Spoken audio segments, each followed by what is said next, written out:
Ok. ¿Ven la presentación allí, jóvenes?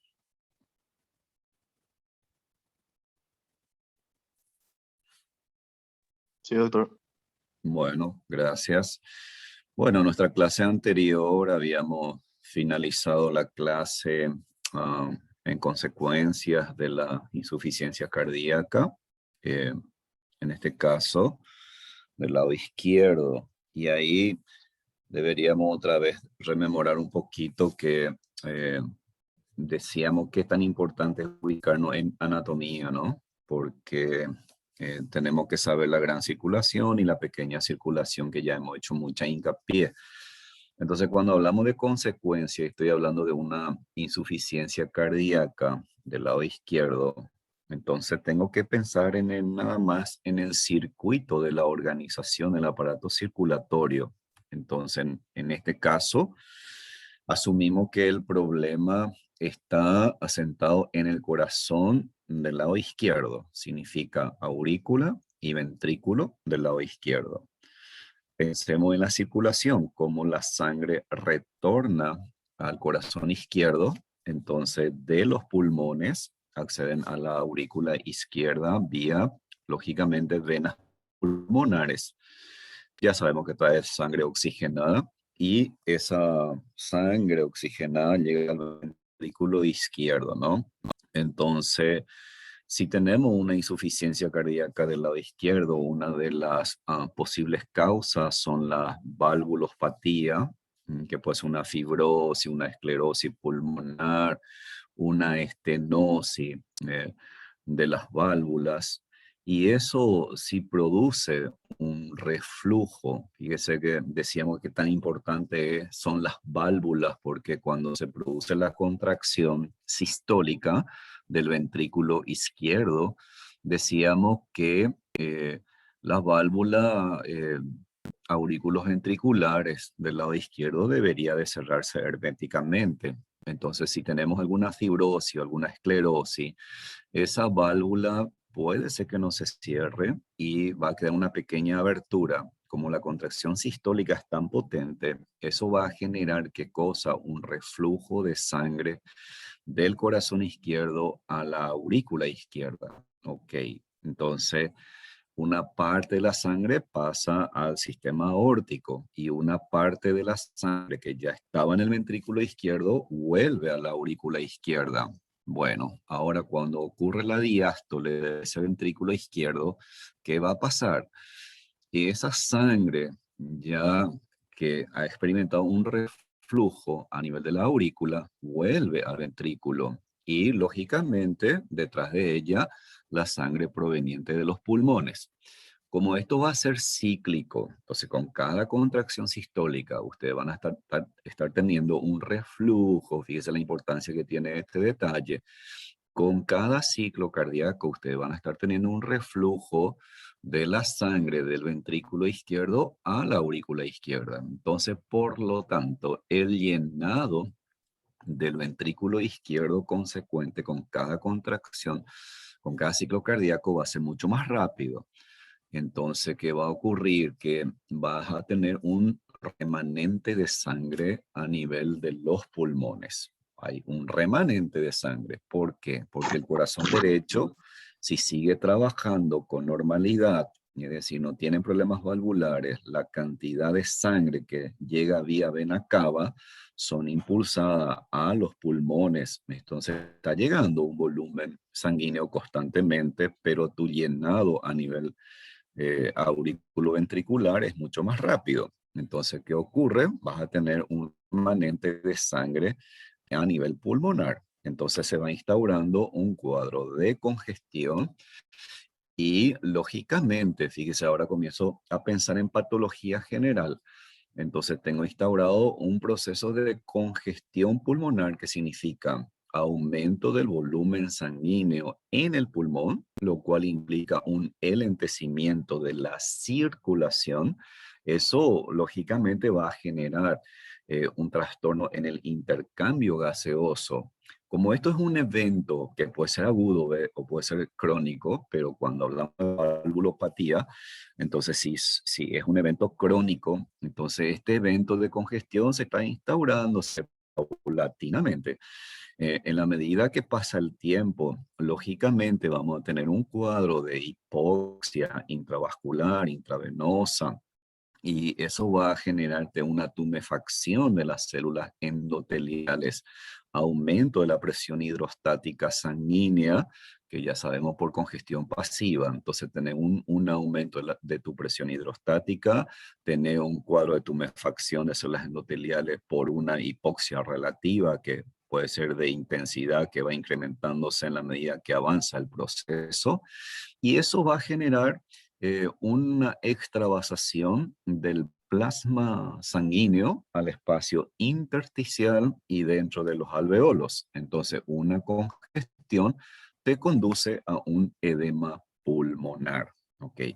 Entonces, clínicamente, si ahí esto es lo importante para usted en el día de mañana, entonces clínicamente ese paciente que desarrolla una insuficiencia cardíaca del lado izquierdo y que tiene una evolución crónica, entonces cuando llega a tu consultorio, vamos a tener trastorno, sobre todo en la respiración. Estos animales van a tener por ejemplo, una disnea bastante marcada o de intensidad variable, dependiendo entonces también de la gravedad o de la severidad de la congestión pasiva, y va a ir instaurándose un edema pulmonar. Entonces, ese animal va a tener clínicamente digamos, algo casi patognomónico, diríamos, cuando tenemos una disnea muy marcada, superficial, rápida. Entonces, eso implica que probablemente ese paciente esté con una congestión y edema pulmonar. Ahora mire, lo interesante es cómo uno tiene que pensar en ese paciente que vos sospecha que tiene una insuficiencia cardíaca al lado izquierdo. Entonces aquí vale la pena destacar lo siguiente. Muy bien, tengo llenado ventricular, hay una contracción sistólica. Ese volumen de sangre que se encontraba en la cavidad ventricular en condiciones fisiológicas normal debería íntegramente ser inyectado al sistema aórtico. Pero en este caso, ¿qué ocurre? Como las válvulas no se cierran completamente, tiene un reflujo. Al haber un reflujo hay un volumen de sangre que vuelve a la aurícula. Entonces voy a tener un volumen de sangre disminuido que pasa al sistema aórtico. Entonces eso te genera un descenso del volumen sanguíneo circulante en el sistema aórtico. Y ustedes saben por anatomía que la arteria, la aorta, emite varias ramificaciones, ¿verdad? Que va a la porción anterior, hacia el cuello, hacia la cabeza, irriga todos los órganos que se encuentran en la cabeza. Sobre todo ahí es importante pensar en el sistema nervioso central. Luego el arco aórtico que se dirige hacia la cavidad abdominal va emitiendo varias ramas que te irrigan a órganos abdominales, al estómago, hígado, bazo, intestino, riñón, testículo, útero, ovario. Fíjese la importancia que tiene ese detalle. Y ahora bien, yo tengo un volumen disminuido de sangre en el sistema aórtico. Y aquí debería de pensar sobre todo en algunos órganos vitales, como por ejemplo el hígado y el riñón, y sobre todo el riñón. Fíjese, sobre todo de vuelta al riñón, porque el hígado sabemos muy bien que los hepatocitos tienen una gran capacidad de adaptación. Lógicamente, las alteraciones puede experimentar una reversibilidad sumamente interesante en el caso del hígado. Pero en el caso del riñón, sobre todo cuando se produce un descenso de la perfusión renal, entonces vos vas a tener menor volumen de sangre que llega a los glomérulos. Al tener menor volumen de sangre, vas a tener menor filtración, menor formación de orina primitiva. Eso lógicamente son detectados por, lógicamente, los vasoreceptores, y comienza a liberarse la famosa renina, y esa renina lógicamente activa el angiotensinógeno 1 y se convierte al angiotensinógeno 2, que es un vasoconstrictor muy potente, y al haber un vasoconstrictor por efecto, o sea, una vasoconstricción por efecto de la angiotensina, estás teniendo un fenómeno de hipertensión circulatoria sistémica. Hipertensión, ¿qué significa eso? Que el calibre de los vasos sanguíneos del sistema vascular arterial está disminuido por la contracción de las células musculares lisas de la túnica muscular de los vasos sanguíneos. Entonces, ¿eso qué va a generar? Fíjese qué interesante, ahora juego con dos cosas. Tengo una hipovolemia, o sea, una disminución del volumen sanguíneo en el sistema arterial, y tengo ahora una vasoconstricción, una mayor resistencia. Y eso va a obligar al corazón a contraerse con mayor fuerza y, si de ser necesario, con mayor frecuencia. Obviamente eso implica mayor trabajo y eso puede conducir a una hipertrofia cardíaca concéntrica inicialmente como un fenómeno adaptativo. Ahora bien, también esto va a conducir a una liberación de la aldosterona, que ustedes saben que es un mineralocorticoide, y lógicamente esta hormona liberada por la glándula adrenal, entonces su órgano blanco es el riñón, principalmente a nivel de los túbulos contorneados distales, en donde lo que va a hacer este mineralocorticoide es, el resultado final va a ser la mayor retención de sodio. Y si hay mayor retención de sodio, que pasa lógicamente en la zona a nivel del espacio intersticial y luego a los vasos sanguíneos, entonces genera una hipernatremia, mayor concentración de sodio. ¿Y eso qué conlleva? A que haya también mayor fuga de agua de la luz de esos túbulos distales que estaban a punto de ser evacuados como orina hacia el exterior. Entonces se retiene mayor cantidad de agua.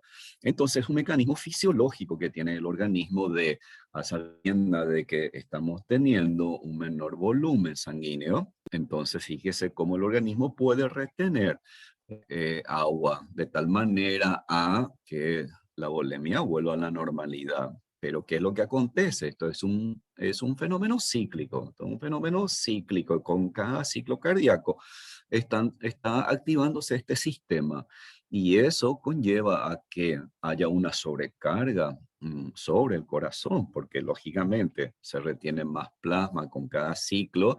Y mire que clínicamente cuando uno pregunta al propietario, mire, ¿y la orina cómo es? Y mire, doctor, la verdad que orina muy poco, pero orina chiquitito, orina frecuentemente, pero orina poco. Ese es un detalle sumamente interesante. Entonces yo debería de ir pensando, ¿verdad? Que porque este animal, lógicamente, no está orinando o no está eliminando un volumen de orina. Y puede ser que te diga, mi doctor, que yo no estoy viendo que está orinando a este paciente. Y cuidado con ese detalle, porque si uno comienza a hacerle una fluidoterapia, fíjese, y estamos teniendo este problema que el animal no está filtrando, cuidado con eso, porque si eso ocurre, cuando uno suministra suero por vía endovenoso, lo que vos estás haciendo es directamente, ¿verdad? Gran proporción de agua, un poco de cloruro de sodio o de lactato. Lo que vas a hacer es inducir una hipervolemia y vas a producir una mayor sobrecarga sobre el corazón. Y eso vamos a acelerar el proceso de una insuficiencia cardíaca, incluso que puede ser algo agudo. Entonces, un detalle sumamente interesante de la fisiología en este sentido.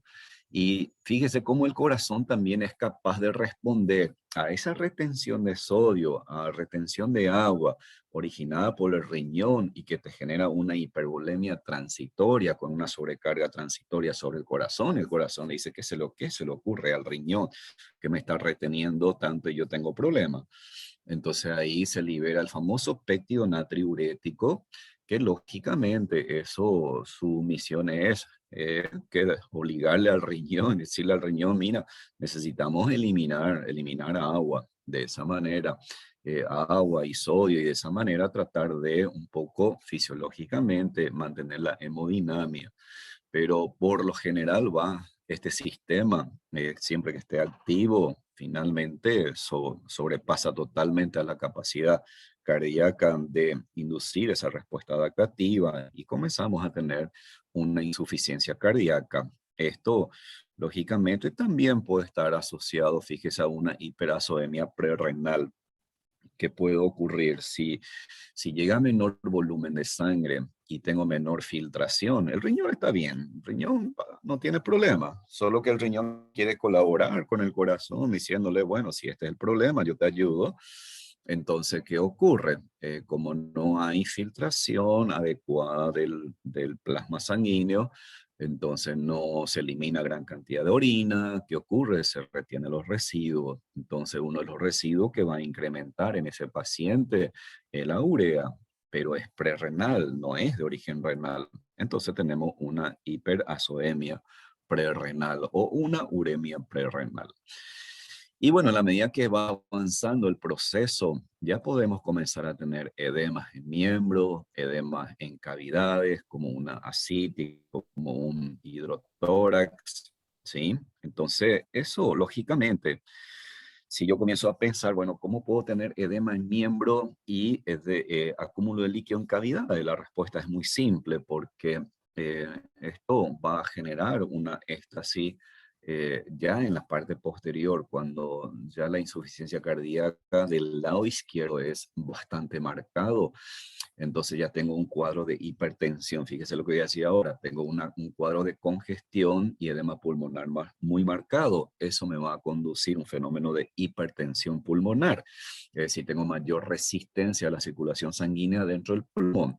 Entonces, híjole, esa congestión que hace que se instaure una hipertensión pulmonar, ¿cómo influye ahora sobre el corazón derecho? Ahora del corazón izquierdo paso al corazón derecho, porque ahora ya tengo instaurado una hipertensión pulmonar que va a obligar al corazón derecho a contraerse con mayor fuerza y frecuencia. Entonces ahí de una insuficiencia cardíaca del lado izquierdo puede pasar a desarrollarse una insuficiencia cardíaca del lado derecho.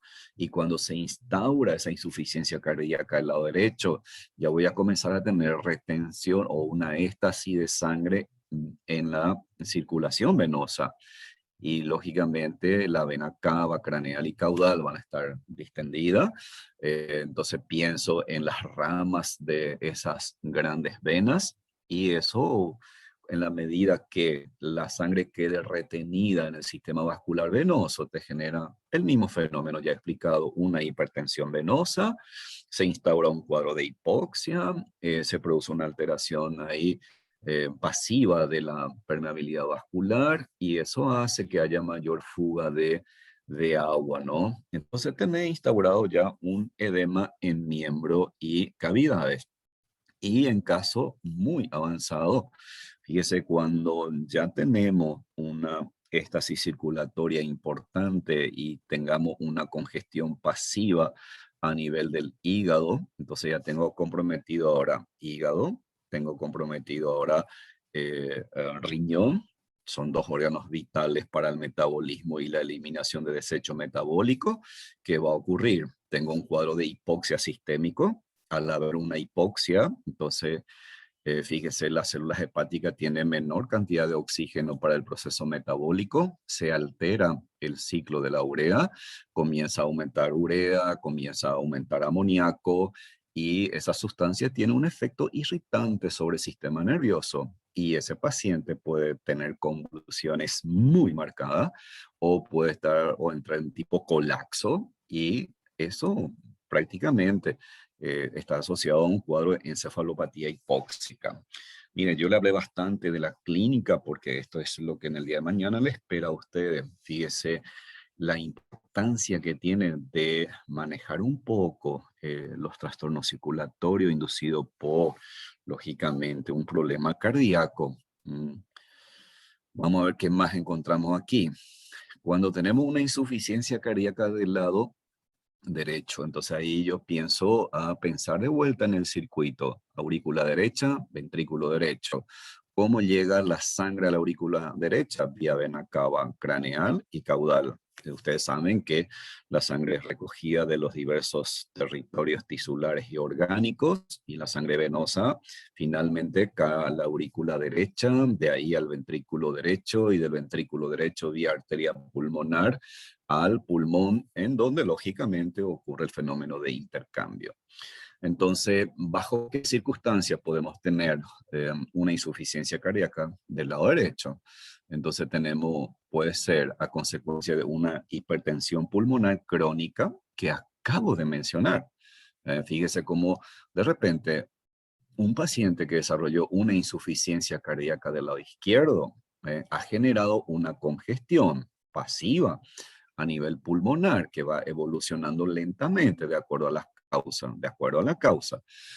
Entonces, si tengo una insuficiencia cardíaca del lado izquierdo, una vez que se instaure una congestión pasiva pulmonar que me genere una hipertensión pulmonar, entonces influye sobre la funcionalidad del corazón derecho, obligándola a contraerse con mayor fuerza y luego con mayor frecuencia, ¿no? Ok. También esta hipertensión pulmonar puede estar asociado, por ejemplo, a procesos de neumonía. Una neumonía aguda puede ser terrible. ¿Ah? Eh, a ver, esto se escucha mucho en medicina humana, cuando de repente un paciente entra con un cuadro de neumonía aguda, termina con una insuficiencia cardíaca. ¿Qué tiene que ver la neumonía con la insuficiencia cardíaca? A ver, rápidamente hago este comentario. Entonces, sabemos que la neumonía es la inflamación a nivel pulmonar. Eso genera una congestión activa. Aquí la cosa cambia, una congestión activa, una hiperemia activa. Ahí actúan los mediadores bioquímicos de la inflamación, te produce una tremenda alteración de la permeabilidad vascular, dependiendo de la causa, de la intensidad, y vas a tener un edema pulmonar. Finalmente se instaura también una hipertensión pulmonar de tipo aguda, pero también puede ser una neumonía crónica, dependiendo de la gente y de la especie. Entonces, por ejemplo, Pasteurella, Mycoplasma y compañía produce una neumonía más bien de tipo crónica. Entonces, en donde la inflamación es persistente, y si la inflamación es persistente, entonces vamos a ir, ¿se acuerdan cuando hablamos de inflamación en la parte general? Una de las consecuencias de los procesos inflamatorios crónicos es la fibrosis pulmonar.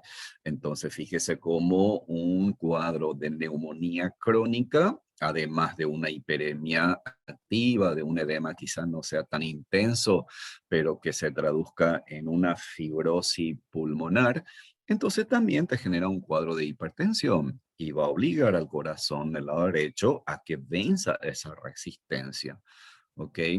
Entonces, ahora bien, cuando nosotros tenemos estos problemas, los gigantes del corazón derecho comienza a tener complicaciones y como consecuencia tenemos una insuficiencia pulmonar pura.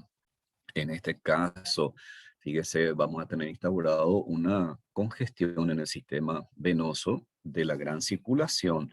¿Por qué? Porque yo tengo un cuadro de hipertensión pulmonar. El corazón derecho está tratando de vencer. Los gigantes van a tener un fenómeno adaptativo, pero puede ser agudo y crónico.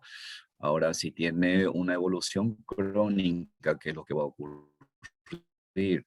Entonces que va a ir produciendo una éstasis en la gran circulación, en la vena cava craneal y la vena cava caudal. El resultado final va a ser una éstasis pasiva en ese sistema vascular venoso y lógicamente eso se va a traducir en edema en miembros y edema en las cavidades. Ok, entonces también hay un detalle muy interesante.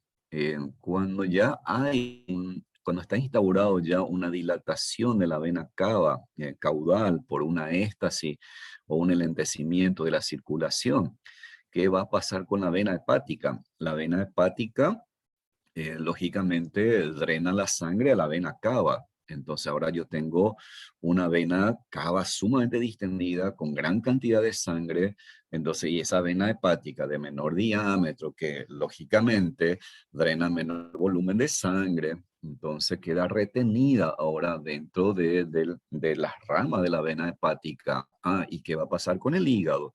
El hígado va a experimentar una congestión pasiva. Al experimentar una congestión pasiva, lógicamente el hígado va a aumentar de tamaño. Eso se llama hepatomegalia. Hepatomegalia, inicialmente vamos a tener una hepatomegalia. Si es un cuadro crónico, entonces este paciente vive bastante tiempo con este problema. Entonces, al haber una congestión pasiva crónica en el hígado, entonces ustedes van a tener una hipoxia que lógicamente hay menor cantidad de oxígeno, por lo tanto puede seguir cumpliendo sus funciones, pero va a llegar un momento dado en que eso va a producir un desequilibrio.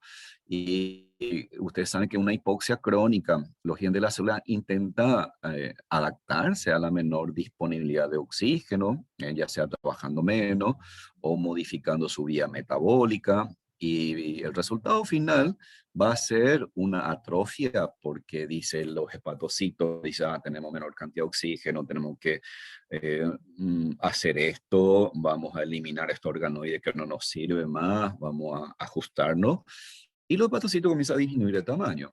Entonces yo tenía una hepatomegalia, ahora los hepatocitos comienzan a disminuir de tamaño. ¿Y qué puede pasar ahí?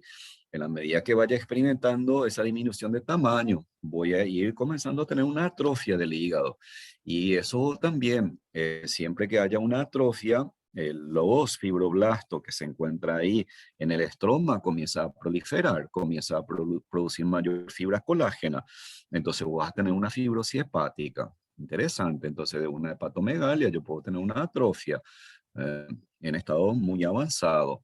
Y lo mismo, como sabemos muy bien, la irrigación de los vasos sanguíneos, fíjese, el bazo es un órgano que se encuentra en la curvatura mayor del estómago. Ustedes saben por anatomía que hay gran cantidad de venas eh, que sale del ilio, va hacia la curvatura mayor, de ahí tiene que lógicamente llegar a la vena cava. Entonces también experimenta una congestión pasiva. Entonces, fíjese, un paciente con una insuficiencia cardíaca del lado derecho, producto de una éstasis venosa en la gran circulación, voy a tener una hepatomegalia y voy a tener una esplenomegalia inicialmente, y con el tiempo puedo tener una atrofia más bien pronunciada en el hígado. ¿Qué va a pasar con el riñón? Lógicamente también va a experimentar, porque las venas renales, ustedes saben que desemboca en la vena cava. Si yo tengo una éstasis en la vena cava, lo mismo que estuvimos hablando, la sangre que ha recorrido ya el riñón, cuando tiene que regresar vía venosa, lo va a hacer lentamente. ¿Y eso a qué conlleva? A que vamos a tener un cuadro de una congestión renal, y esa congestión renal lógicamente va a experimentar menor filtración. Ya comenzamos a tener este problema de vuelta, menor formación de orina, la activación del sistema renina-angiotensina, y este paciente comienza a complicarse todo. Ok, entonces cuando comienza a haber una menor filtración de sangre, ya comenzamos a tener, en este caso de vuelta, una elevación de la urea. Entonces tenemos una hiperazoemia, y lógicamente ya hemos destacado, el cerebro experimenta una hipoxia cerebral, podemos tener derrame torácico y pericárdico, y edema subcutáneo en miembro y nasarca, que ya hemos explicado. Ok, entonces ya también manifestamos esto, la congestión y edema pulmonar secundaria a la insuficiencia cardíaca al lado izquierdo. Bueno, mucho de fisiopatología, entonces ahí hablamos de tipo de cardiopatía. Fíjese, la cardiopatía isquémica, el famoso infarto. Aquí en veterinaria se puede dar esto, sobre todo cuando tenemos un cuadro de tromboembolia masiva. Fíjese los términos: tromboembolia masiva. Son trastornos circulatorios de origen vascular por formación de trombo o por presencia de émbolo, que lógicamente tiene que producir una oclusión de la arteria coronaria o de las ramas de las arterias coronarias. En veterinaria, ¿en qué caso se puede dar? En un cuadro séptico. Por lo general en los cuadros sépticos, siempre y cuando se active los mecanismos de coagulación intravascular, o la misma bacteria induce, por ejemplo, la activación del fibrinógeno, formando filamento de fibrina, formando émbolos que pueda llegar a ocluir la luz de las arterias. Indudablemente, hablar de infarto tiene mucho más significancia en medicina humana, pero en veterinaria puede darse con los cuadros sépticos. La cariopatía hipertensiva, acabamos de mencionar, la pulmonar y sistémica, que están asociados lógicamente a cardiopatía hipertrofiante o cardiopatía dilatada. Las cardiopatías valvulares, ya en breve voy a mostrarle a usted algunas lesiones relacionadas a las válvulas. En este caso, cuando hablamos de cardiopatía valvulares, el problema se inicia con algunas alteraciones en las válvulas que ya en breve vamos a mirar. Y la miocardiopatía no isquémica, es decir, no relacionado a oclusión de vasos sanguíneos arteriales. Aquí entra una gama de procesos patológicos, sea inflamatorio, sea degenerativo, sea tóxico. Entonces entra como miocardiopatía no isquémica. Y por último, en la presentación de hoy voy a mostrar algunas cositas sobre cardiopatías congénitas. De interés en veterinaria, señores, son la valvulopatía. Y el mensaje que le doy es, en la medida que su paciente, sobre todo hablamos de animales de compañía, particularmente en el perro, es mucho más frecuente. Entonces, de ahí el mensaje para ustedes que van a ser los futuros profesionales, los futuros clínicos. En la medida que avanza la edad de ese paciente, entonces usted tiene que tener en la cabeza que puede desarrollar alteraciones valvulares. Y esas alteraciones valvulares a veces nos queremos complicar la vida pensando en cuál es la causa de ese problema valvular. Y nos olvidamos que las valvas están siempre sujetas a digamos, acciones mecánicas con cada contracción cíclica del corazón. Entonces la sangre choca y choca y choca contra esas valvas, y las valvas lógicamente debe ser delgada, lisa, transparente, húmeda, así adaptarse. Prácticamente sería como que está bailando en un medio líquido, pero lógicamente con el tiempo esa acción irritativa, mecánica, cíclica, induce un fenómeno adaptativo, y las valvas comienza, en la medida que avanza la edad, comienza a aumentar, por ejemplo, la trama fibrosa. Y si aumenta la trama fibrosa, ¿qué es lo que ocurre? Entonces, eso significa que tengo mayor cantidad de fibra colágena, y si tengo mayor cantidad de fibra colágena, yo sé que esa fibra le otorga a los tejidos y órganos capacidad de resistencia a la tracción y a la tensión. Fíjese que las válvulas básicamente hace eso como para defenderse, pero ¿a qué conlleva?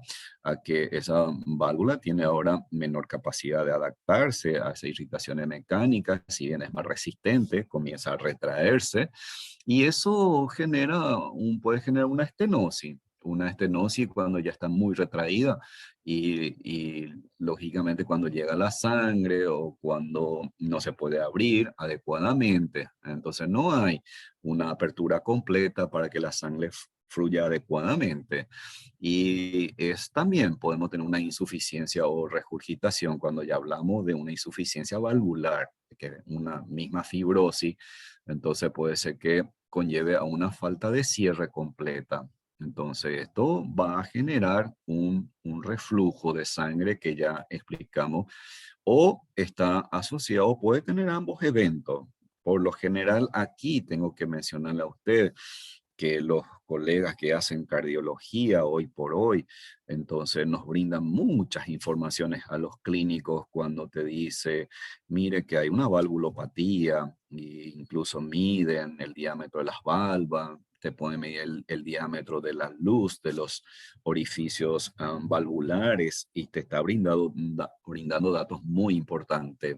Entonces, esos datos yo tengo que asociar con los cuadros clínicos que presenta mi paciente al momento de la consulta. Bueno, esto es de Robin. Ustedes pueden ver ahí, estas imágenes son muy elocuentes, y lógicamente es de humano, en donde pueden apreciar, miren, el engrosamiento que tiene las valvas muy marcada. Eh, Fíjese, y le recuerdo anatomía, la importancia cuando ustedes describen las válvulas como una membrana delgada, cerosa, translúcida, transparente, ¿no? Y aquí la válvula está totalmente engrosada. Aquí veo unos nódulos con foco de necrosis, pero alejadas las valvas. Pero aquí tengo estas valvas muy engrosadas. Y ojo que cuando estas valvas, fíjese la cuerda tendinosa todavía, digamos, tiene una buena inserción, si bien parece muy tenso, estas cuerdas están bastante tensas. Si comienzo a comparar con esta imagen, en donde fíjese, tengo que estas valvas están más engrosadas y ya tiene una retracción. Hay una retracción. Esto significa que aquí hay una fibrosis muy marcada y cuando se retrae, entonces, ¿qué ejerce? Ejerce tensión sobre las valvas, sobre la cuerda tendinosa. ¿Y qué puede ocurrir? Lógicamente, aquí va a haber cierre incompleto. Cuando se produce una contracción sistólica, la sangre va a volver a la aurícula y vas a tener un reflujo. Y esto puede también producir una ruptura de las cuerdas tendinosas. Vaya que cuando se habla de insuficiencia cardíaca y de valvulopatía, señores, es sumamente importante en la vida profesional, sobre todo en pequeños animales. Aquí de vuelta tengo las valvas, formaciones nodulares.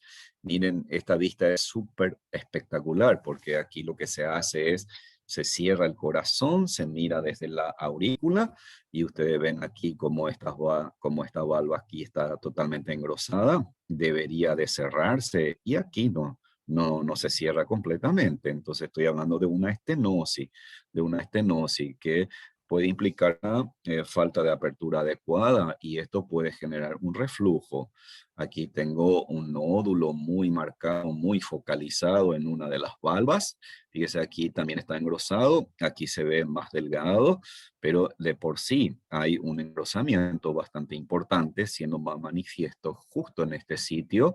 Y miren cómo tensa la cuerda tendinosa, miren cómo tensa la cuerda tendinosa. Señor, esto te produce un, eh, un trastorno circulatorio bastante importante. Bueno, voy a mostrarle otra imagen nuestra mejor sobre um, cuando hablamos de miocarditis. Y mire, señores, la ciencia nos enseña bastante y comparto con ustedes una experiencia que tuve y me quedé recontra mega asombrado. Eh, Cuando hacemos necropsia encontramos de todo. Y para nosotros es bastante habitual en animales longevos encontrar problemas valvulares, hablar de valvulopatía. Y esta imagen corresponde a un canino de la raza Pug, vaya, los Pug son sumamente interesantes esa raza porque son animales que andan estresados, son animales que tienen la nariz súper chata, imagínense cuando llega el calor, lo sofocante que es para esos animales, fíjese es la respiración de esos animales, muchas veces dicen los propietarios, siempre está bajo aire, a veces no, lógicamente, son animales que tienen un metabolismo bastante importante, entonces son pacientes propensos a desarrollar cardiopatía y entre ellas valvulopatía. En este canino que lo sometimos a una práctica de necropsia, encontramos un engrosamiento de las valvas. Esto le estoy presentando, estas son las válvulas auriculos ventriculares. Y es como una proyección poliposa que tiene aquí. Y este es el endocardio valvular, que es un epitelio sumamente delgado. Y miren aquí, esto de color rosado que ustedes ven ahí, eso es fibra colágena. Hay un aumento de la trama de la fibra colágena en esta valva, que lo puedo denominar como fibrosis o esclerosis valvular. Ok, no veo infiltrado inflamatorio. Detalle interesante, no veo infiltrado inflamatorio, no veo foco de necrosis. Entonces, puedo pensar que esto ya es un mecanismo adaptativo, es una fibrosis senil, es una valvulopatía senil. Ok, miren aquí un detalle muy interesante en otra de las valvas que encontramos. Encontramos, fíjese, si yo lo comparo con esto, mayor cantidad de vasos sanguíneos. Ok, al haber mayor cantidad de vasos sanguíneos hay una neovascularización. Pero si comparo esta imagen con esta imagen, aquí yo no veo que tenga un color rosado intenso. Recién aquí veo una tenue incremento de las fibras colágenas. ¿Y qué veo aquí si lo comparo con esto? Hay mayor espacio vacío y esto, señores, es un aumento del líquido en el estroma intersticial. Entonces, esto puedo decir que es un mixedema valvular, una degeneración mixomatosa con aumento de matriz mucinoide en las valvas, que también me produce trastorno, lógicamente, en el cierre o en la apertura. Ok, miren esto para mí fue lo más espectacular y único que he visto en toda mi vida. Nosotros, y como encontramos ese engrosamiento, hicimos histopatología y encontramos esto. Señor, esto es una de las valvas que nos llamó la atención, que estaba muy engrosado y bastante rígida.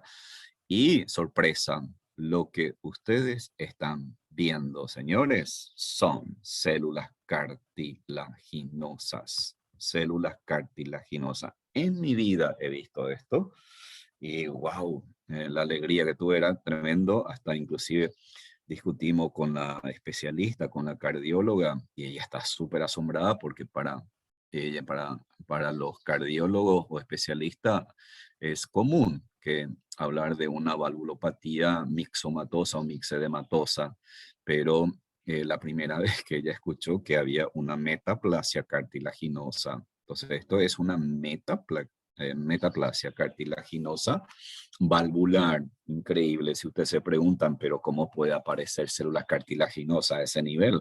La respuesta es muy simple, porque sabemos nosotros por esto que hay células madre y esas células madres mesenquimáticas son capaces de dar origen a todas las líneas celulares del tejido conectivo. Entonces ahí ustedes tienen una metaplasia cartilaginosa. Lógicamente esto genera severo trastorno circulatorio porque esta válvula no se va a cerrar ni se va a abrir adecuadamente.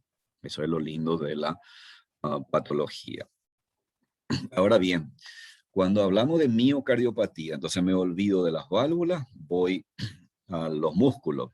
Entonces, una de las patologías más comunes son de origen inflamatorios, cuando hablamos de miocarditis. Es relativamente simple porque ya sabemos inflamación. Por eso yo le decía a usted, inflamación es demasiado importante. Entonces, cuando se produce la inflamación a nivel de la túnica muscular del miocardio, hablamos de una miocarditis. Esa miocarditis puede ser infecciosa, que en veterinaria es la más común, e inmunitaria o inmunológica, enfermedades autoinmunes. eh, Más en medicina humana se estudia, pero también en veterinaria existen algunas patologías que lógicamente puede cursar con una miocarditis de origen autoinmune. Otras causas son metabólicas y tóxicas, alguna distrofia musculares, alteraciones genéticas o causa idiopática que por lo general no lo podemos descubrirlo.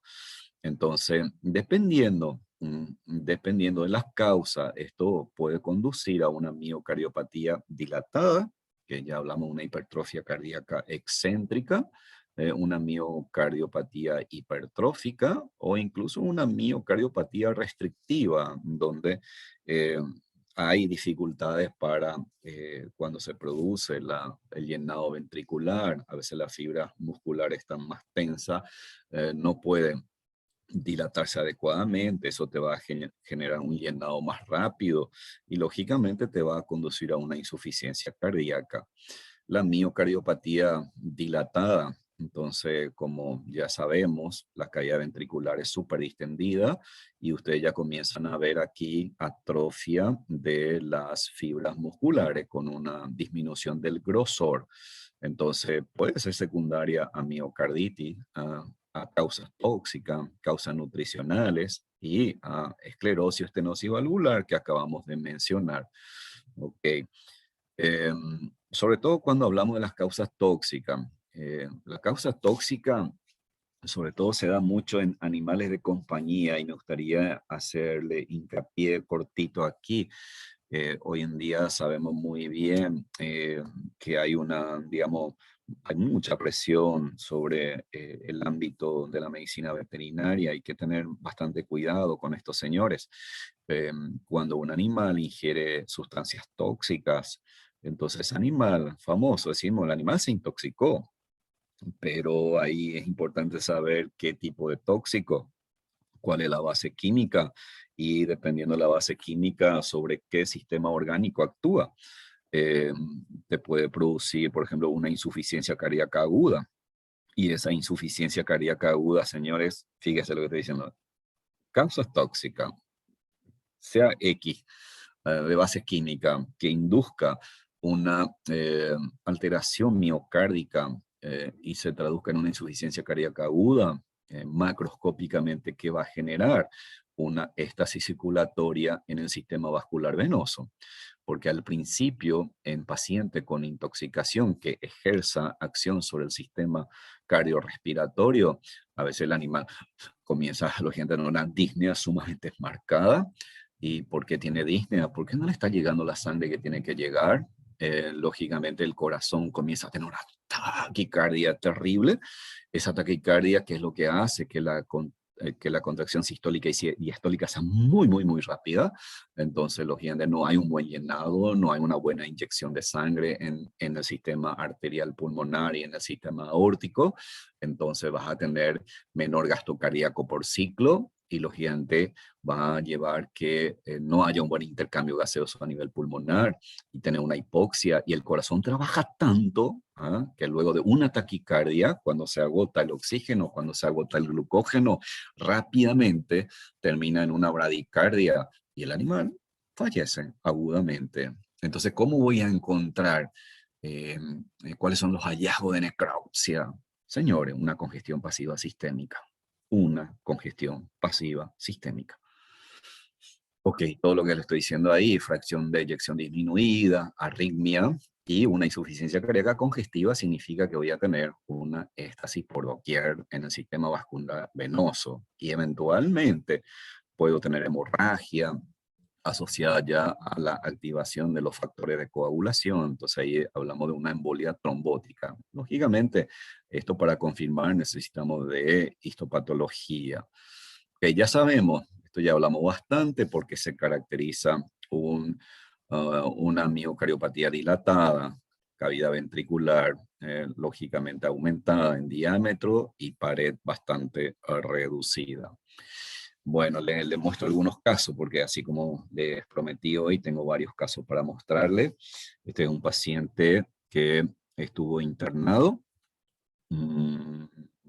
Se pensaba, entró con un cuadro agudo.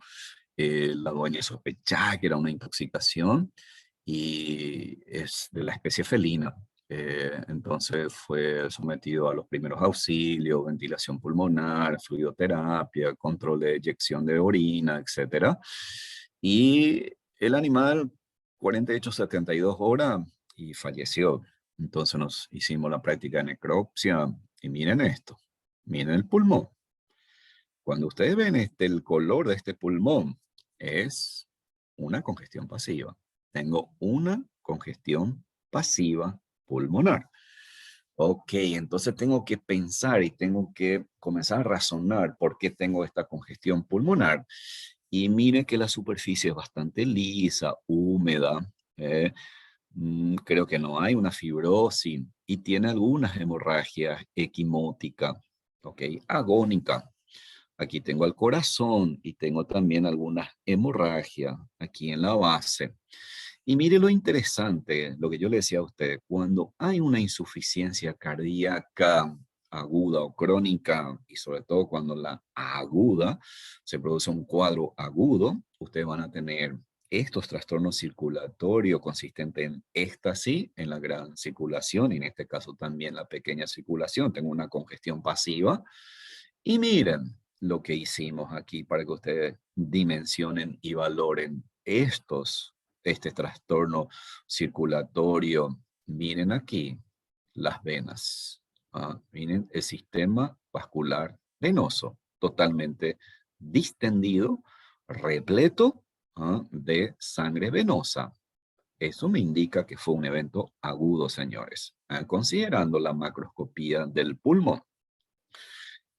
Como en este paciente se sospechó de una intoxicación, como un diagnóstico clínico inicial. eh, Hicimos, lógicamente, la histopatología, y esto que ustedes ven es del mismo paciente, es de un felino. Entonces, les muestro un corte histológico del hígado y miren, estos son los cordones de hepatocito. Aquí veo algún aumento de pigmentos de bilirrubina. Y aquí todo lo que ustedes ven es un infiltrado inflamatorio mononuclear en el espacio porta. Si me recuerdo de histología, en el espacio porta tenemos la famosa triada hepática, que era la arteria, la vena y el conducto. Y miren aquí, ustedes tienen un intenso infiltrado inflamatorio mononuclear. Y aquí ya hay un aumento de la trama fibrosa. Señor, este paciente había desarrollado un cuadro de una colangiohepatitis. Colangiohepatitis, que es una inflamación, lógicamente, de las vías biliares. Fue tan severo, prácticamente muy difuso, prácticamente en todos los espacios porta encontramos este tipo de infiltrado inflamatorio. Ahora la pregunta del millón es, ¿y por qué el paciente convulsionó? ¿Y por qué el paciente entró en un cuadro comatoso? Porque ahí tenemos que hablar del síndrome hepatoencefálico. Entonces aquí el problema es que hubo una alteración metabólica de parte del hígado. Este animal con seguridad tuvo un cuadro de uremia o un cuadro elevado de amonio, y eso genera un cuadro de encefalopatía que cursa con signos de convulsiones o los ojos así medio dilatados, a veces incluso con midriasis. Lógicamente pensamos en que puede ser un evento de intoxicación, pero dígase la importancia de la necropsia. Bueno, ahora en cuanto a la cardiopatía hipertrófica, ya hemos hablado bastante: aumento del grosor del miocardio, disminución de la luz ventricular. Y fíjese, aquí ustedes tienen un vaso sanguíneo arterial. Esto es una estenosis aórtica. Imagínese esta arteria con este engrosamiento y este corazón que tiene que vencer a esta resistencia. Lógicamente, tenés una hipertrofia cardíaca de tipo concéntrica. Okay. Lógicamente, ¿a qué conlleva este fenómeno? En la medida que ustedes tengan un aumento de grosor del miocardio, tener una disminución de la luz ventricular, y al haber una disminución de la luz ventricular, tu llenado del ventrículo va a ser más rápido. Al ser un llenado más rápido y de menor volumen, cuando pasa al sistema aórtico, menor es el volumen de sangre inyectado. Eso de vuelta a nivel del riñón, vas a tener un descenso de la filtración glomerular y toda la activación del sistema renina-angiotensina, del cual ya hemos hablado. Ok, entonces macroscópicamente ese órgano está pesado, el músculo lógicamente ha aumentado de tamaño, un fenómeno adaptativo, pero hemos dicho ya que hasta cierto punto un fenómeno adaptativo, porque después hay una descompensación y lógicamente eso ya te conduce a una insuficiencia cardíaca, ¿no?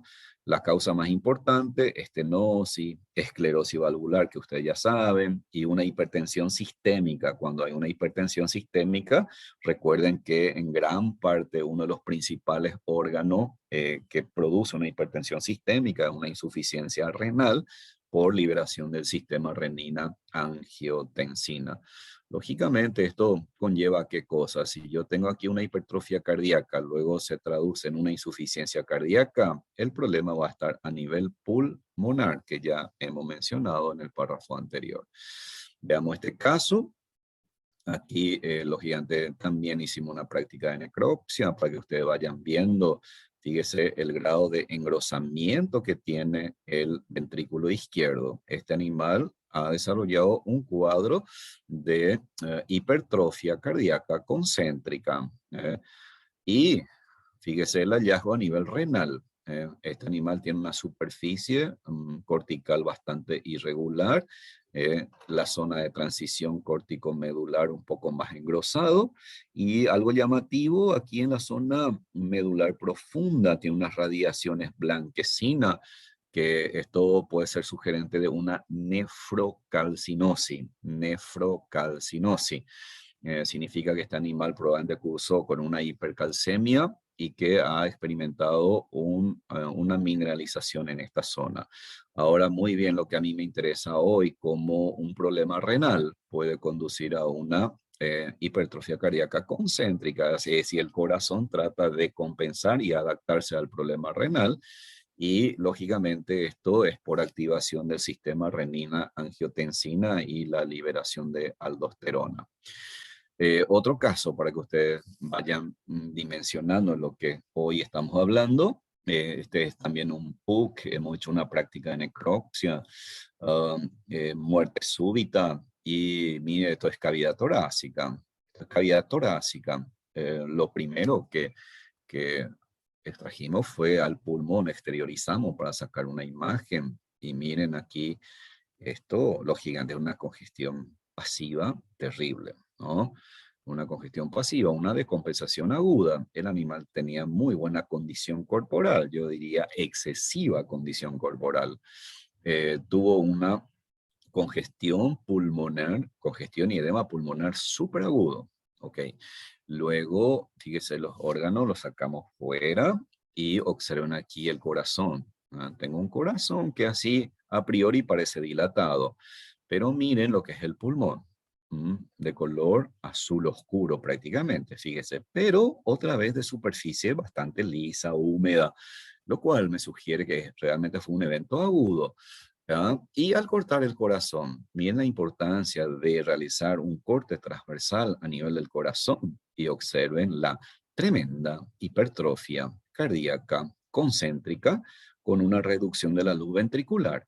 Y si ustedes comparan el color del parénquima pulmonar o de los pulmones versus el color del miocardio, habla de por sí sola. Este miocardio pálido significa que tiene poca cantidad, poca irrigación. Imagínense cómo van a encontrar las fibras musculares de este corazón. O sea, esto, aquí hay una insuficiencia cardíaca crónica, pero lógicamente conduce a una descompensación aguda. Cuando comenzamos a tratar de buscar la causa, porque el pulmón al tacto se veía todo normal, no había fibrosis, no había área de neumonía. Fíjese lo que estoy diciendo, al tacto no había área de fibrosis, no había área de neumonía, lo cual significa que no tengo un cuadro de hipertensión a nivel pulmonar que me induzca, por ejemplo, una hipertrofia cardíaca. Pero si es del lado izquierdo, entonces yo debería de pensar más en qué órgano, en el riñón. En el riñón, porque puede generar una hipertrofia cardíaca concéntrica hipertensiva.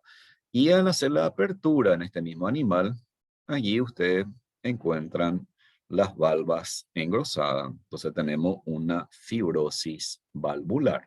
Ok. Bueno, las miocarditis solamente vamos a mencionar las principales causas. Entonces ustedes tienen las bacterianas, que hay, pero un montón de microorganismos, siempre y cuando tenga la capacidad de acceder a las vías sanguíneas y ser transportado por la sangre y coloniza varios órganos y entre ellas el corazón. Entonces vamos a tener una miocarditis bacteriana. También tenemos las miocarditis virales, las parvovirosis, las infecciones virales felinas, la diarrea viral bovina, la rinotraqueitis infecciosa bovina, lengua azul, leucosis. Fíjese, son entidades virales que cursan o inducen miocarditis, pueden provocar pero lesiones terribles a nivel del corazón. Y ustedes clásicos por parásitos saben que algunos parásitos tienen la particularidad de formar quiste en el corazón y muchas veces no tiene mucha repercusión, salvo algunas, ¿no? Que induzca una insuficiencia cardíaca y son hallazgos muy frecuentes, sobre todo para nosotros. Los sarcosporidiosis es bastante frecuente en los cortes histológicos que encontramos y va en gran cantidad y no produce ninguna, produce lesiones, pero no se traducen en alteraciones funcionales. Y lógicamente nuestro interés siempre es la leishmania. Nosotros hemos hecho un trabajo con una tesista, con una colega, y hemos encontrado, pero increíble, la miocarditis que produce la leishmania. Ok, fíjese, un perro hoy, un día ustedes ven a un perro con leishmania y también piensan en el corazón porque también induce lesiones inflamatorias, clamidia, ¿no? Micótica. Y hemos destacado que mi experiencia particularmente en canino, la miocarditis está asociado al lupus, que es lo que, digamos, encontramos así en casos muy aislados. Quienes habla, hago mucha quimioterapia en pacientes y ahí existe algunos fármacos de uso muy común, que son los antineoplásicos, doxociclofosfamida. Eh, Estas drogas son potencialmente cardiotóxicas. Algunos medicamentos como fenotiazina, catecolamina, puede inducir también un cuadro de miocarditis, amiloidosis, hipertiroidismo, sobre todo esto muy interesante en felino y en canino, ¿verdad? Hiperhipotiroidismo. Estas imágenes que ustedes ven ahí es del corazón. Miren, todo esto a menor aumento. Aquí se ven las fibras musculares. Estos son infiltrados inflamatorios. Aquí aparece como un granuloma porque está en un solo foco. Aquí es bastante difuso. Este mismo foco a mayor aumento. Aquí, entonces tengo, y fíjese las fibras musculares, tengo una miocarditis granulomatosa y aquí en el centro se encuentran los amastigotes de Leishmania.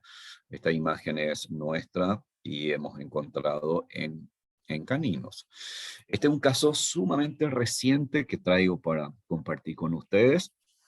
También es un animal que experimentó una muerte súbita. Entonces el desafío se pensaba en un cuadro de intoxicación, porque siempre que un canino muera súbitamente, uno o felino, uno piensa en un cuadro de intoxicación. Entonces de vuelta aquí tenemos una terrible congestión pasiva por el color.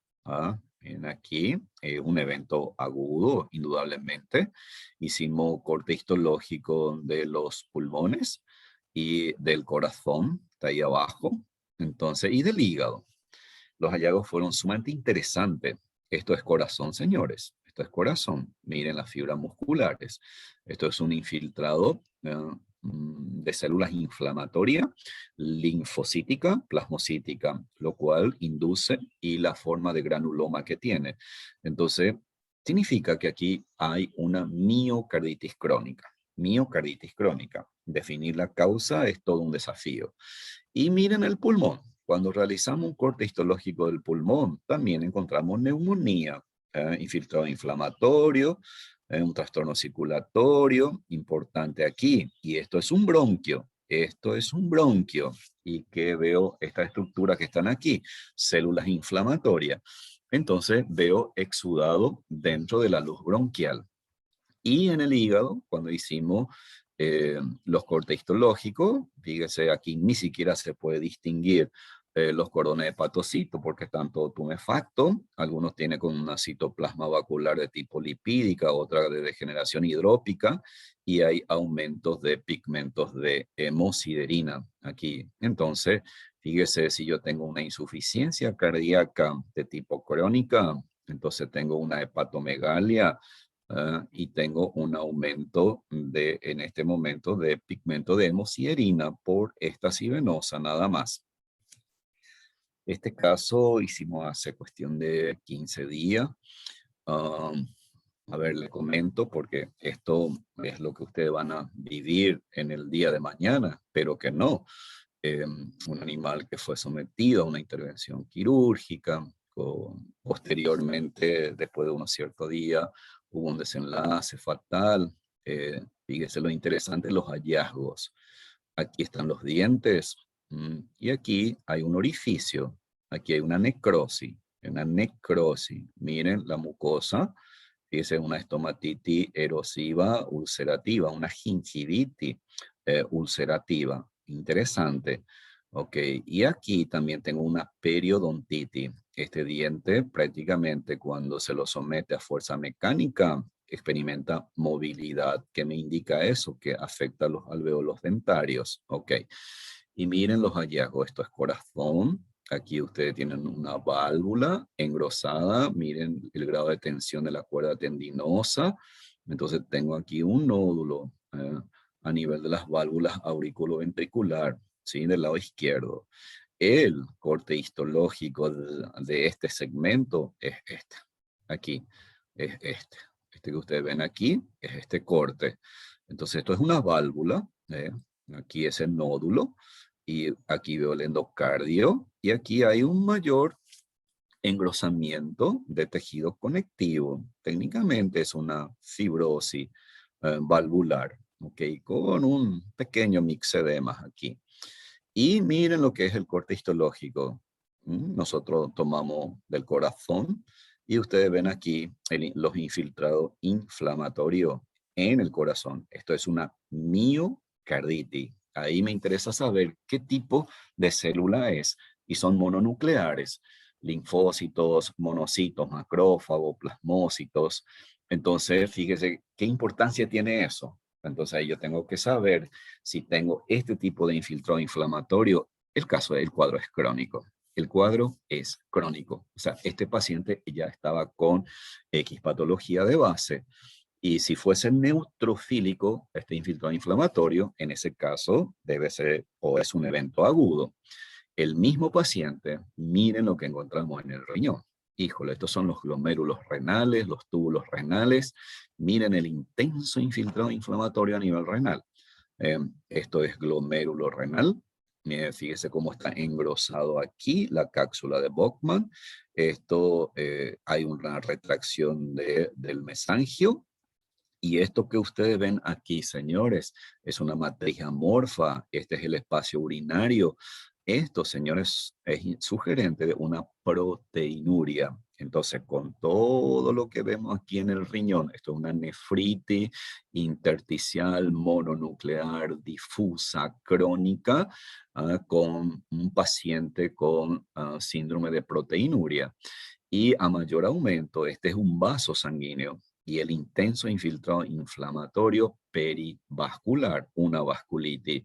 En el mismo paciente hicimos corte histológico, esto es del hígado, para que ustedes vean también el intenso infiltrado inflamatorio en el espacio porta. Este animal tuvo un cuadro séptico eh, crónico.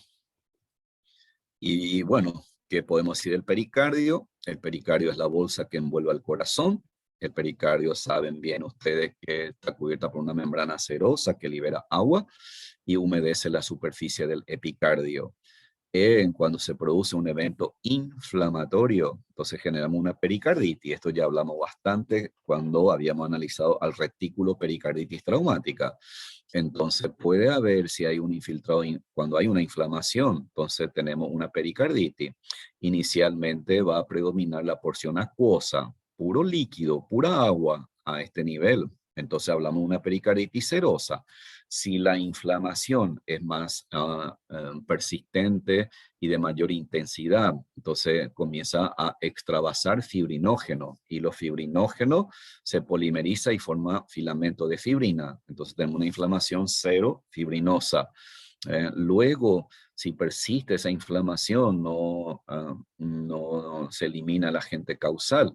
Entonces comienza a predominar fibrina sobre la porción acuosa. Entonces hablamos de una pericarditis fibrinosa propiamente dicha que puede adherirse a la superficie del epicardio y la capa visceral del pericardio formando lo que se llama corazón velloso.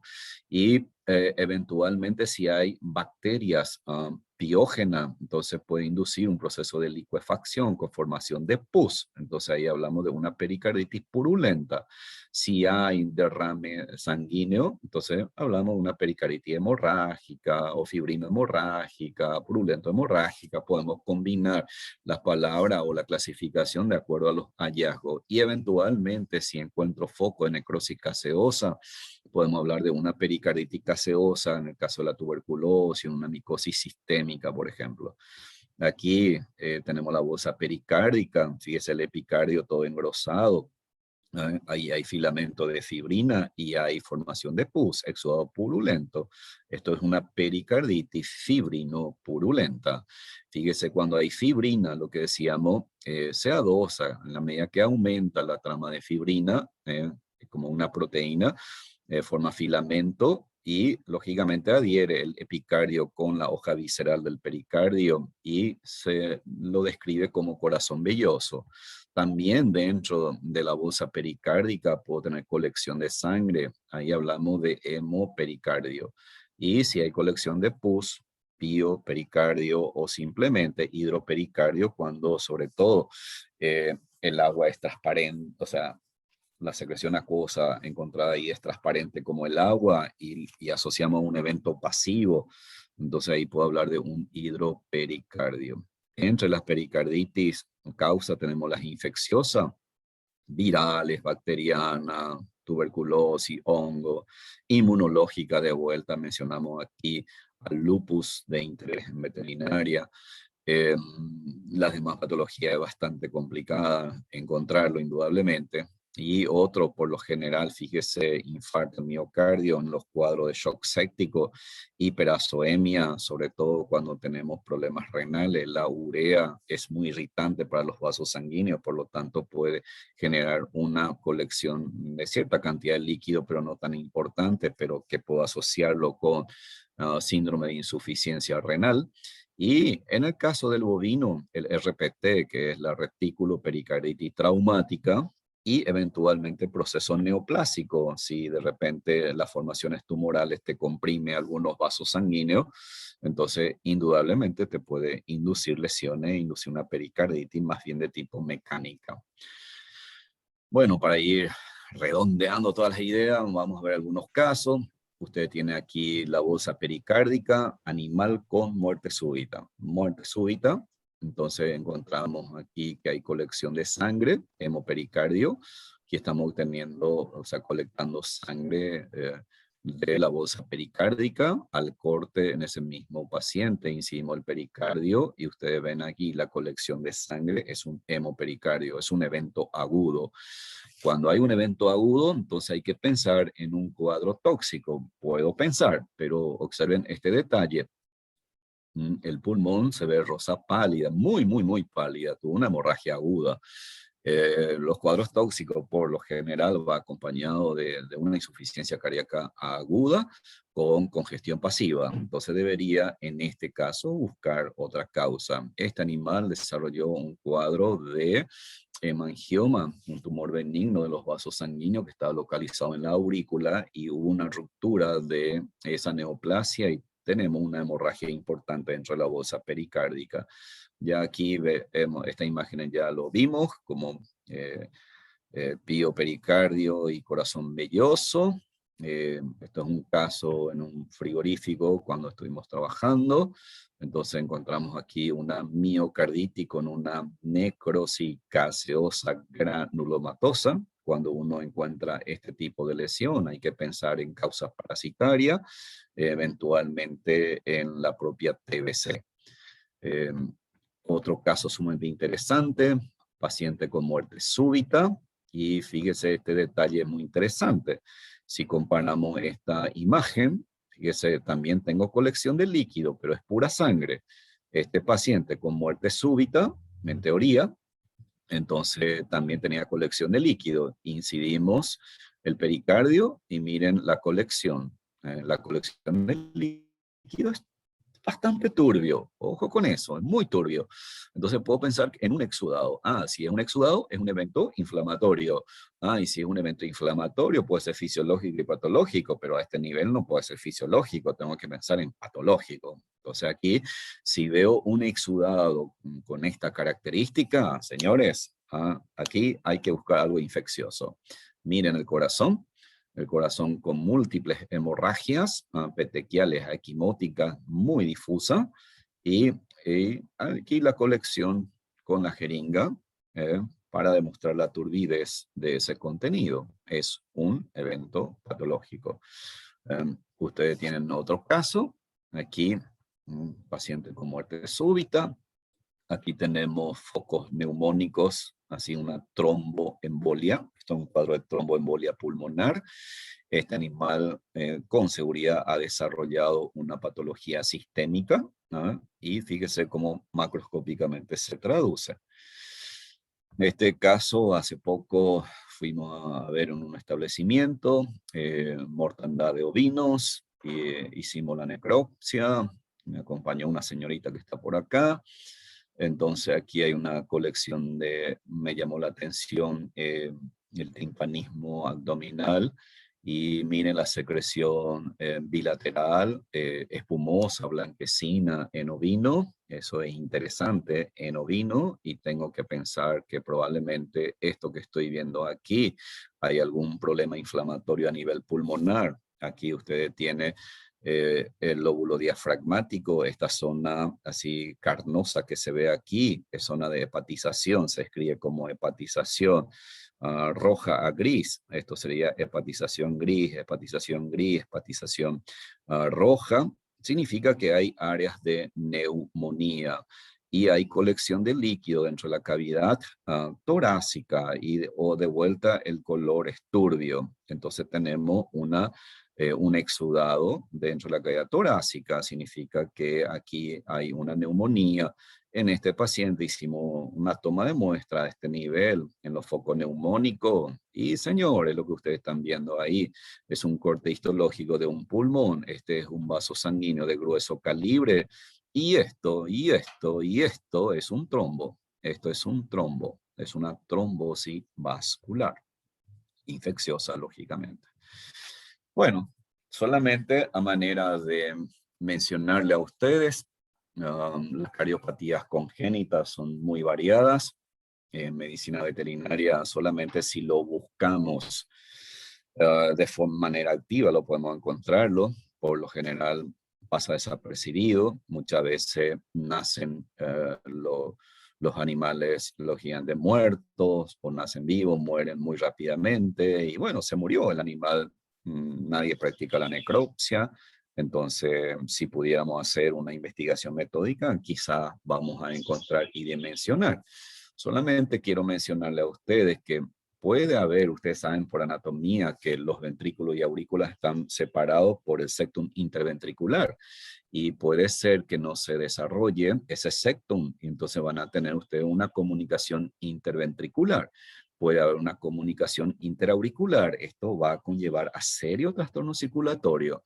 Ustedes saben que fisiológicamente durante el desarrollo fetal, la circulación pulmonar está determinado por un pequeño conducto que se llama conducto arterioso, que parte de la aorta y va hacia la arteria pulmonar para irrigar al pulmón. Ok, solo que este conducto arterioso debe de involucionar antes del nacimiento. Si persiste, va a generar un trastorno circulatorio, de hecho, pero que el riesgo mayor es que comience en la medida que se desarrolla, sobre todo esto se da bastante, no frecuentemente, pero en raras ocasiones aparece en canino y puede ser que rodea el esófago como una especie de anillo y te puede producir un megaesófago por conducto arterioso persistente.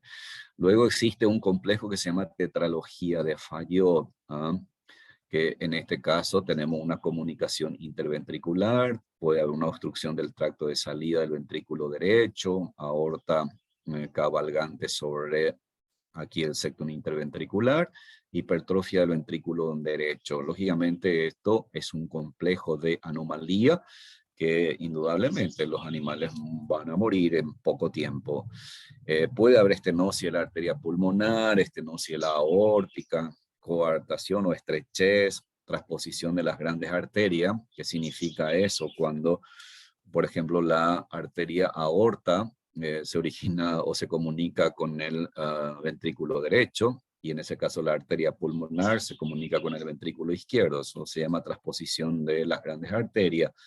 En mi vida nunca lo he encontrado.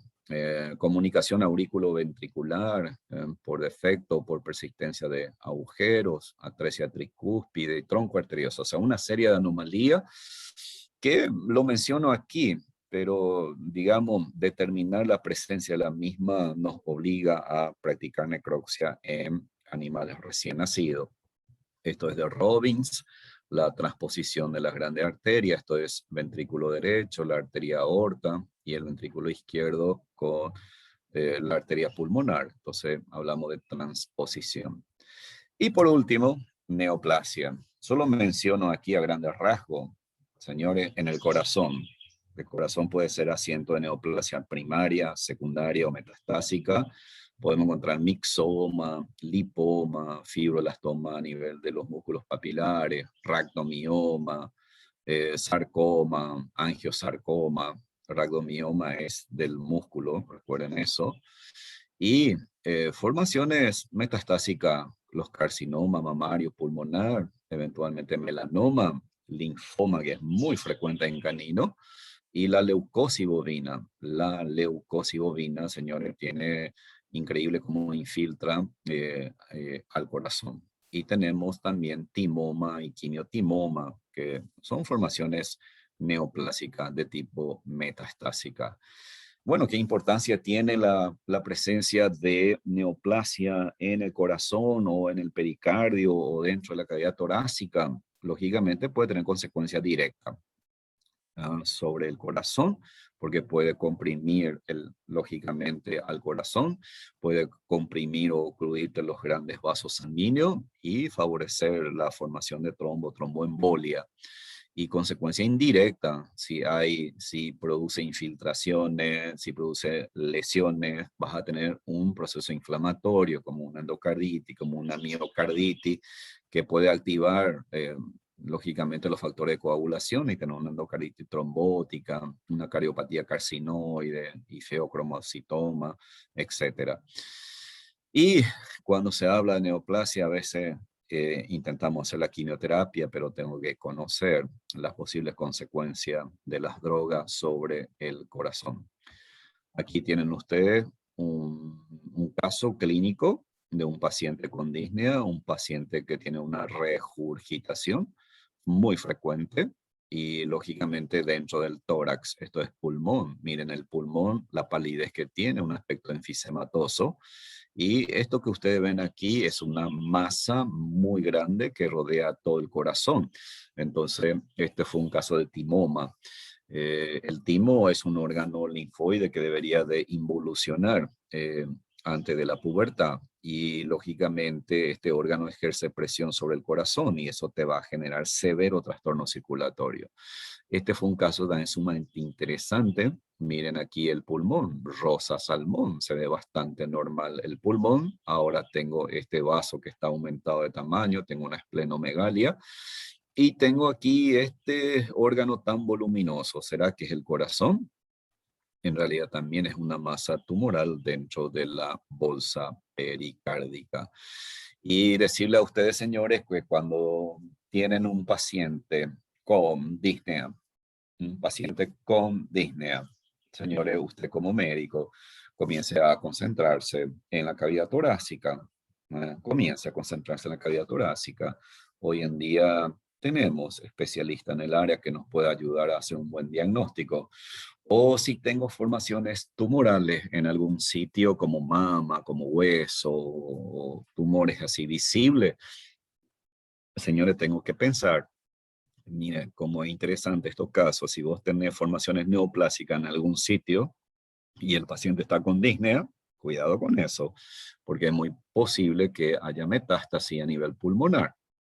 Y estos son uno de los tantos casos que hemos visto ya como profesional. Mire la cantidad de formaciones tumorales que hay en el parénquima pulmonar. Entonces, ¿y por qué el paciente tiene disnea? ¿O por qué el paciente termina con un trastorno circulatorio? Porque esta masa, hoy los ecografistas dicen lesiones ocupadoras de espacio. Interesante esa sigla, o sea, esos términos, porque ocupa espacio y dentro del parénquima pulmonar y estos nódulos que ocupa espacio, lo gigante comprime los vasos sanguíneos y te va a producir qué cosa, un cuadro de hipertensión pulmonar y esto va a obligar al corazón derecho a contraerse con mayor fuerza porque tiene que vencer esta resistencia. A la larga, este paciente que sobrevive por mucho tiempo puede desarrollar una insuficiencia cardíaca del lado derecho como consecuencia de las formaciones metastásicas a nivel pulmonar. Es más, este paciente puede tener colección de líquido en abdomen, en miembro. ¿Por qué? Porque tengo una insuficiencia cardíaca del lado derecho. Este es el mismo caso en posición ventrodorsal. Este es un lindo caso. Este animal no tenía disnea, pero sí tiene tos, una tos crónica, persistente. Se le practicó una placa y observen aquí en la parte dorsal del lóbulo diafragmático, como ahí ustedes tienen a la tráquea, en este segmento y el esófago y esto comprime en ese sitio y el animal tose y de tanto en tanto regurgita. Entonces hay una formación imagenológicamente presumible de formaciones tumorales en el parénquima pulmonar.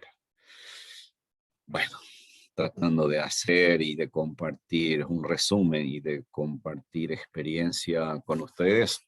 Eso ha sido todo la clase referente a patología con asiento en el corazón. Espero haber colaborado con ustedes y bueno, si hay pregunta, estoy aquí a disposición. Permiso, doctor. Tengo una consulta. Dime. La clase anterior yo había preguntado a la doctora Shirley sobre un Sí. fenómeno que se suele hablar mucho en el campo. ¿Cómo se le dice? Bofe para. Ujú. ¿Y qué podría ser eso? Esa es mi consulta. Veris. Sí, se suele ver. El bofe sabe qué es, qué órgano es. Sí, todo lo que corresponde a corazón, pulmones.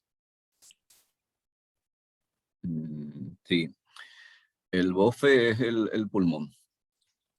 Y el pulmón, a ver, la gente que hace, que faena, sabe el color normal del pulmón, ¿sí?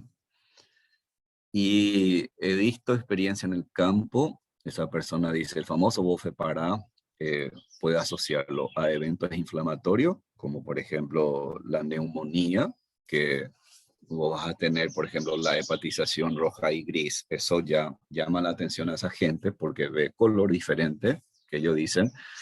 Y para el otro es, por ejemplo, cuando ellos cortan, faenan los animales y cortan la tráquea, entonces el desangrado, en ese momento el animal tiene una muerte agónica y comienza a aspirar sangre y esa sangre va y se distribuye en el pulmón, ¿verdad? Y llega hasta los alveolos y eso ustedes van a ver macroscópicamente como múltiples áreas de hemorragia. Por lo general a eso le llaman ellos el bofe para. Lo que ahí hay que tener cuidado e indudablemente si se corresponde o no a foco de neumonía, ¿verdad? Y lógicamente si hay neumonía, por lo general se asocia a cuadro infeccioso. Pero ahí de vuelta hay que ver la característica macroscópica para ver si es un evento agudo o es un evento crónico. Sobre todo en rumiante, por lo general las neumonías son bastante crónicas.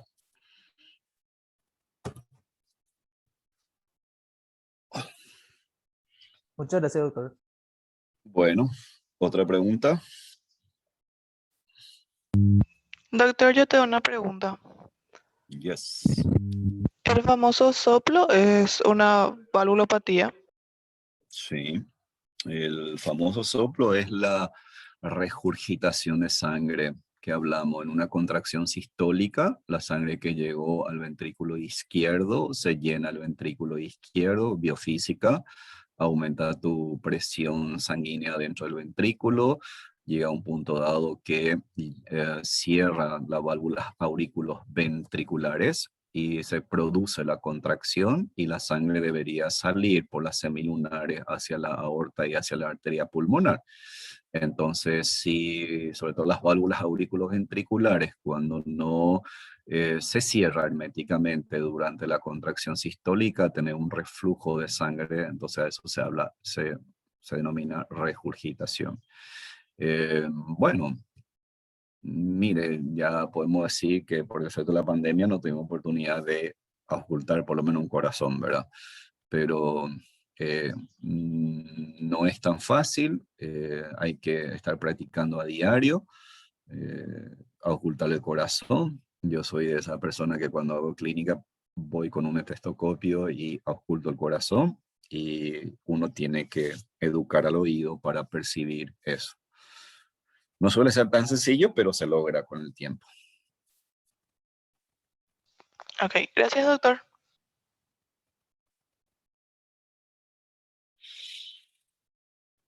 Doctor, yo tengo una pregunta, doctor.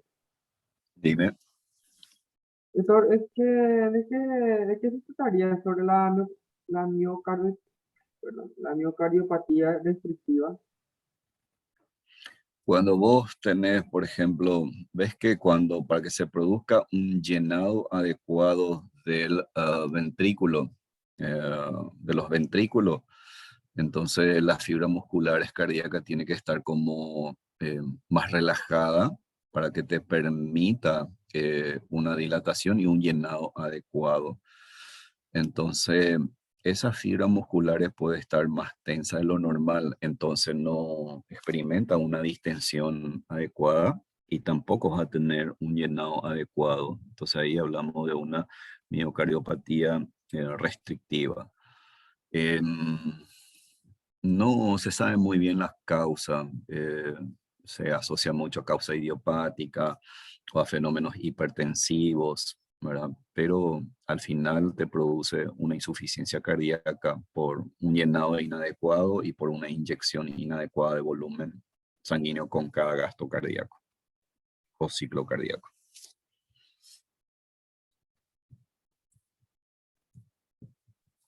Muchas gracias, doctor. De nada.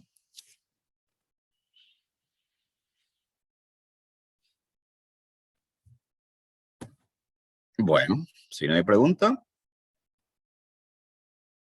ha sido todo por hoy. Estaré atento a la próxima convocatoria de la doctora Lourdes. Dale, doctor, estamos hablando.